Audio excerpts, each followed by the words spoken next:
চিনি দিয়ে দেবো। নমস্কার বন্ধুরা, আজকে আমি চাল কুমড়ো শাক রান্না করবো। চাল কুমড়োর শাকটা আমাদের গাছের। তো দেখো, সর্ষের তেল দিয়ে দেবো কড়াইতে। চাল কুমড়োর শাকে আমি বেগুন আর আলু কেটে নিয়েছি, সেগুলো ভেজে নেব।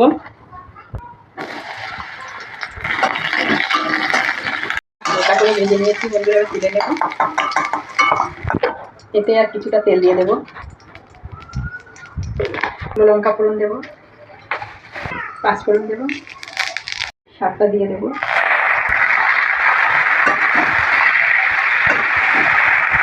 কাঁচা লঙ্কা দিয়ে দেবো, লবণ দিয়ে দেবো, অল্প পরিমাণে হলুদ দিয়ে দেবো,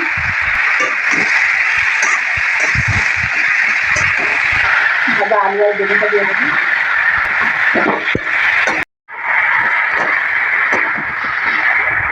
চিনি দিয়ে দেবো। হয়ে গেছে, নামিয়ে নেব।